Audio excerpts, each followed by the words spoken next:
ଜାଣିବା ଶ୍ରାବଣ ମାସରେ ପିଆଜ ରସୁଣ ଖାଆନ୍ତି କି ନାହିଁ ଏବଂ କଣ ସବୁ କରିବାକୁ ପଡେ ଏବଂ କେଉଁ 10ଟି କାମ କଲେ ମହାଦେବ ଆପଣଙ୍କ ଉପରେ ସନ୍ତୁଷ୍ଟ ହୋଇଥାନ୍ତି।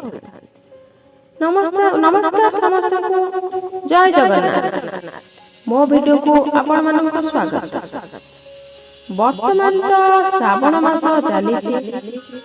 ଏମିତିରେ ସମସ୍ତେ ଭଗବାନ ଶିବକୁ ଖୁସି କରିବାକୁ ଚାହାନ୍ତି।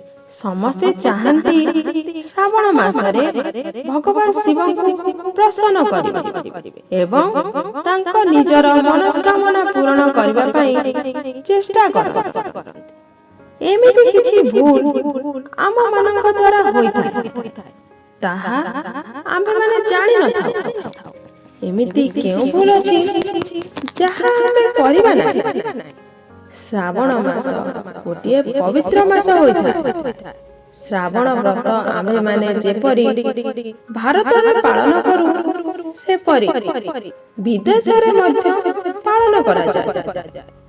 ଶ୍ରାବଣ ମାସରେ ଯେଉଁ ପୁରୁଷ ଓ ନାରୀ ଏହି ବ୍ରତ କରିଥାନ୍ତି, ସେ ଶିବଙ୍କର ପ୍ରିୟ ହୋଇଥାନ୍ତି। ଆପଣମାନେ ସମସ୍ତେ ତ ଜାଣିଥିବେ, ଶ୍ରାବଣ ମାସରେ କାଉଡ଼ିଆ ମାନେ ପାଣି ନେଇ ଶିବଙ୍କ ଉପରେ ଢାଳିଥାନ୍ତି। କିନ୍ତୁ ଆପଣମାନେ ଏହା ଜାଣିନଥିବେ ଯେ ପ୍ରଥମେ ଶାସ୍ତ୍ରରେ ଲେଖା ଅଛି, ପ୍ରଥମେ ଭଗବାନ ପରଶୁରାମ ଶିବଙ୍କ ପାଇଁ କାଉଡ଼ି ଯାତ୍ରା କରିଥିଲେ। ଶ୍ରାବଣରେ ଏମିତି କିଛି ନିୟମ ଅଛି ଯାହା ଆମ୍ଭେମାନେ ନ ମାନିଲେ କାଙ୍ଗାଳ, ନିର୍ଧନ ଆଦିର ସାମ୍ନା କରିବାକୁ ପଡ଼ିଥାଏ। କଥାରେ କହନ୍ତି, ଅଳ୍ପ ବିଦ୍ୟା ଭୟଙ୍କରୀ ବା ଅଧା ଜ୍ଞାନ ଜାଣିବା ଉଚିତ ନୁହେଁ। ତେଣୁ ଭିଡିଓଟି ପୁରା ଦେଖନ୍ତୁ। ପ୍ରଥମେ ଜାଣି ରଖିବା ଶ୍ରାବଣ ମାସରେ ସୋମବାର। ଶ୍ରାବଣ ମାସର ସୋମବାର ଗୁଡ଼ିକ କେଉଁ କେଉଁ ତାରିଖରେ ପଡ଼େ? ପ୍ରଥମ ସୋମବାର ପଡୁଛି 10 ଜୁଲାଇ, ଦ୍ୱିତୀୟ ସୋମବାର ପଡୁଛି 17 ଜୁଲାଇ ଏବଂ ତୃତୀୟ ସୋମବାର ପଡୁଛି 24 ଜୁଲାଇ। ଚତୁର୍ଥ ସୋମବାର ପଡୁଛି 31 ଜୁଲାଇ ଏବଂ ପଞ୍ଚମ ସୋମବାର ପଡୁଛି 7 ଅଗଷ୍ଟ। ଷଷ୍ଠ ସୋମବାର ପଡୁଛି 14 ଅଗଷ୍ଟ। ସପ୍ତମ ସୋମବାର ପଡୁଛି 21 ଅଗଷ୍ଟ ଏବଂ ଶେଷ ବା ଅଷ୍ଟମ ସୋମବାର ପଡୁଛି 28 ଅଗଷ୍ଟ। ଏଥର ଯେହେତୁ ଯୋଡ଼ା ଶ୍ରାବଣ, ଆମମାନଙ୍କୁ 4ଟି ସୋମବାର ବଦଳରେ 8ଟି ସୋମବାର କରିବାକୁ ପଡ଼ିବ। ଏହି ବ୍ରତରେ ନିର୍ଜଳ ଉପବାସ ରୁହନ୍ତୁ ନାହିଁ। ଶାସ୍ତ୍ରରେ ତାହା ଲେଖା ନାହିଁ। କିଛି ଖାଇ ନିଅନ୍ତୁ।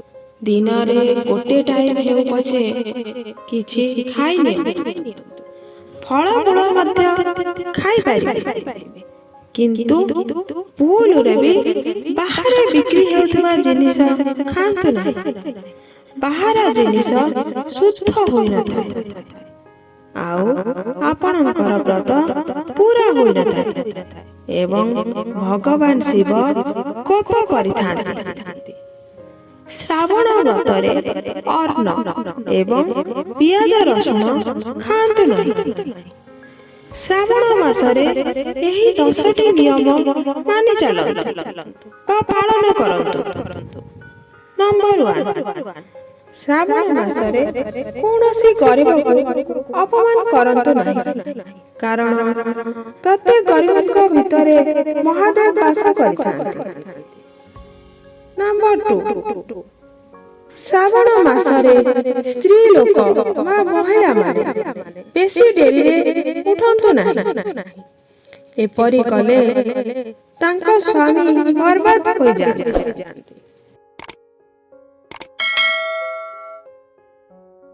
ନମ୍ବର 8, ଶ୍ରାବଣ ମାସରେ ଯଦି ଆପଣ ବ୍ରତ ରଖିଛନ୍ତି, ତେବେ ସେହି ମାସରେ ଆପଣ ନଖ, ଚୁଟି, ଦାଢ଼ି ସବୁ କାଟନ୍ତୁ ନାହିଁ। ନମ୍ବର 9 ଶ୍ରାବଣ ମାସର ଯଦି କରିଛନ୍ତି ତେବେ ଦେହରେ ତେଲ ଲଗାନ୍ତୁ ନାହିଁ। ଶ୍ରାବଣ ମାସରେ ମାତା ଏବଂ ପିତାଙ୍କୁ ସମ୍ମାନ କରନ୍ତୁ। କୁହାଯାଏ ଯେ ଶ୍ରାବଣ ମାସରେ ବାବା ଶିବ ଶମ୍ଭୁ ଏବଂ ମାତା ପାର୍ବତୀ ବାପା ମାଙ୍କ ଶରୀରରେ ବାସ କରିଥାନ୍ତି। ହଁ ଆଜ୍ଞା, ମନେ ରଖିଥିବେ ଶ୍ରାବଣ ମାସରେ ଭଗବାନଙ୍କର କୌଣସି ଜିନିଷ କାହାକୁ ଦିଅନ୍ତୁ ନାହିଁ, କାରଣ ଏପରି କଲେ ଭଗବାନ ଶିବ ଆପଣଙ୍କର ଘରୁ ଚାଲି ଯାଇଥାନ୍ତି। ଶ୍ରାବଣ ମାସରେ ଭୁଲରେ ବି ଏହି ଜିନିଷ ସବୁ ଶିବଲିଙ୍ଗରେ ଦେଇ ପୂଜା କରନ୍ତୁ। ପ୍ରଥମତଃ ତୁଳସୀ ପତ୍ର ଭଗବାନ ଶିବଙ୍କ ପୂଜାରେ ଲାଗେ ନାହିଁ। ସେହିପରି କେତକୀ ଫୁଲ ମଧ୍ୟ ଲାଗେ ନାହିଁ। ନଡ଼ିଆ ପାଣି ମଧ୍ୟ ଲାଗେ ନାହିଁ। ଏହି ସବୁ କରିବା ଦ୍ୱାରା ଶ୍ରାବଣ ମାସରେ 33 କୋଟି ଦେବୀ ଓ ଦେବତା ଆପଣଙ୍କ ଉପରେ ପ୍ରସନ୍ନ ହୋଇଥାନ୍ତି। ଆପଣଙ୍କୁ ଅଶେଷ କୋଟି ଶ୍ରଦ୍ଧା ଦେଇଥାନ୍ତି। ଯଦି ଆପଣଙ୍କୁ ମୋ ଭିଡ଼ିଓଟି ଭଲ ଲାଗିଛି ତେବେ ଲାଇକ୍, ସେୟାର ଆଣ୍ଡ ସବସ୍କ୍ରାଇବ୍